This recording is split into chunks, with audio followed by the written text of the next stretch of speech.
Assalamualaikum warahmatullahi wabarakatuh. Alhamdulillahi rabbil alamin. Wal aqibatu lil muttaqin. Wala udwana illa ala zalimin. Asyhadu an la ilaha illallah wahdahu la syarikalah. Al malikul haqqul mubin. Wa asyhadu anna Muhammadan abduhu wa rasuluh. Al mab'utsu lil alamin. Bapak, Ibu, saudara-saudari yang saya hormati, menurut mazhab Syafi'i, makruh bagi seseorang itu kalau khatib sudah membaca khutbah, yaitu berbicara kepada temannya atau sahabat yang ada di sampingnya. Maka oleh sebab itu kalau ada orang yang ada di sampingnya diajaknya berbicara sementara khatib sedang membaca khutbah, maka menurut mazhab Syafi'i perbuatan yang seperti itu hukumnya adalah makruh. Adapun menurut tiga ulama, yaitu ulama Hanafi, Maliki, dan Hambali mengatakan kalau ada orang yang berbicara kepada temannya, sahabatnya, pada yang sementara si khatib sedang membaca khutbah, maka menurut tiga ulama ini hukumnya adalah haram. Bapak, Ibu, saudara-saudari yang saya hormati, di mana tempat haramnya itu sewaktu khatib membaca khutbah di atas mimbar.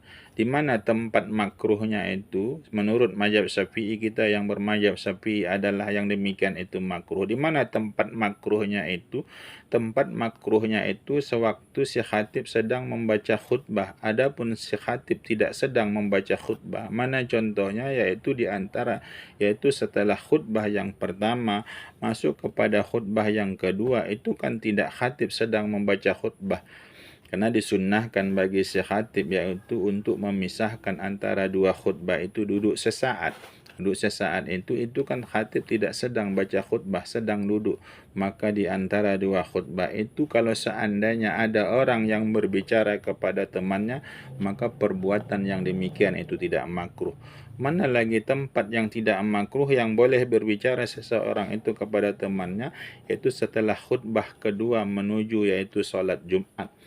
Maka itulah tempat yang dimakruhkan dan tempat tidak dimakruhkan, yaitu setelah khatib turun dari khutbah yang kedua menuju pelaksanaan sholat Jumat, lantas ada orang yang berbicara kepada sahabatnya, maka perbuatan yang demikian itu tidak makruh. Bapak, Ibu, saudara-saudari yang saya hormati, dan demikian juga tidak makruh bagi seseorang kalaupun khatib sedang baca khutbah di atas mimbar. Bagaimana khutbah yang tidak makruh itu walaupun khatib sedang baca khutbah di atas mimbar, kalau tujuan mengingatkan itu adalah untuk yang ma'ruf, untuk yang baik. Bagaimana untuk yang ma'ruf, yang baik itu mengingatkan kawannya, nyatanya tadi dia berisik, lantas dengan berisik itu mengganggu pendengaran dirinya dan orang lain, yaitu untuk sampainya khutbah si pembaca khutbah kepada si pendengar. Maka lantas dia ingatkan jangan berisik, karena dengan berisik itu kami tidak mendengar bacaan si khatib. Bapak, Ibu, saudara-saudari yang saya hormati, itu adalah mengingatkan untuk yang ma'ruf. Maka kalau mengingatkan untuk yang ma'ruf tidak makruh dilakukan walaupun si khatib sedang baca khutbah dan kita berbicara kepada orang yang tadi berisik tadi.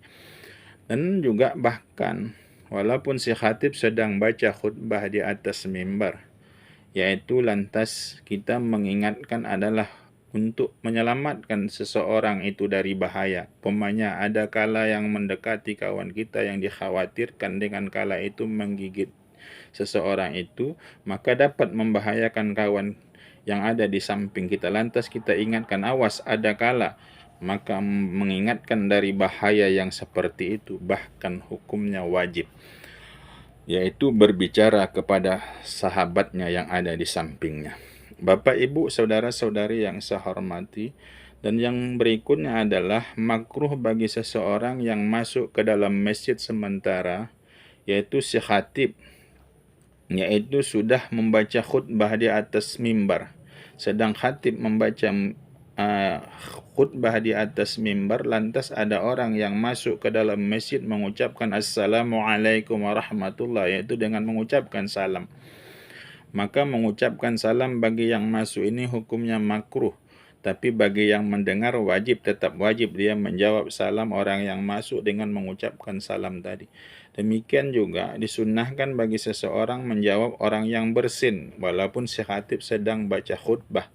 Maka oleh sebab itu kalau ada orang yang bersin lantas dia mengucapkan alhamdulillah, maka yang mendengar tetap disunnahkan membaca yarhamukallah. Kenapa yang demikian itu adalah sunnah? Bapak, Ibu, saudara-saudari yang saya hormati, dan haram bagi seseorang mengerjakan yaitu sholat sunat, melaksanakan sholat sunat sementara khatib sudah duduk di atas mimbar. Bukan cuma sekedar, yaitu bukan sampai si khatib itu membaca khutbah. Kalau sudah ada si khatib duduk di atas mimbar, kita kan menurut pemahaman kita yang ada sini, karena ada dua khutbah habis si khatib mengucapkan salam, assalamualaikum warahmatullah, kemudian dia duduk mendengarkan khutbah yang kedua. Karena khatib sudah duduk di atas mimbar, maka haram bagi seseorang itu untuk melaksanakan sholat sunat seperti sholat sunat rawatib, kecuali yaitu adalah sholat sunat tahiyatul masjid. Kalau seseorang itu melaksanakan sholat sunat selain tahiyatul masjid sementara khatib sudah duduk di atas mimbar, maka perbuatan yang seperti itu adalah hukumnya haram. Bapak, Ibu, saudara-saudari yang saya hormati, dan sunnah bagi seseorang yaitu pada malam Jumat dan juga siang Jumat, yaitu memperbanyak surat Al-Kahfi. Karena dalam satu riwayat dijelaskan bahwa barang siapa yang membaca surat Al-Kahfi pada malam Jumat, maka akan diberikan kepadanya yaitu cahaya, yaitu sampai Jumat yang berikutnya. Maka oleh sebab itu kita perbanyak baca surat Al-Kahfi pada malam Jumat. Dan bahkan dijelaskan dalam kitab ini bukan cuma sekedar pada malam Jumat kita diperintahkan yaitu untuk membaca surat Al-Kahfi, bahkan dianjurkan kita sunnah muakkad yaitu pada siangnya. Karena dikhawatirkan, kenapa dia sunnah muakkad kita pada siangnya? Karena malamnya kita tidak lakukan membaca surat Al-Kahfi itu, maka dikhawatirkan kita meninggalkan baca surat Al-Kahfi itu, maka pada siangnya kata ulama lebih sunnah daripada pelaksanaan malam. Bahkan melaksanakan pada siangnya itu adalah sunnah muakkad. Bapak, Ibu, saudara-saudari yang saya hormati, inilah dia untuk sementara makruh-makruh yang kita laksanakan pada hari Jumat, yaitu pada pelaksanaan khutbah Jumat, dan juga sunnah-sunnah yang kita laksanakan yaitu pada malam dan siang Jumat. Bapak, Ibu, saudara-saudari yang saya hormati, terima kasih atas segala perhatian. Mohon maaf atas segala kekurangan. Wabillahi taufiq wal hidayah. Assalamualaikum warahmatullahi wabarakatuh.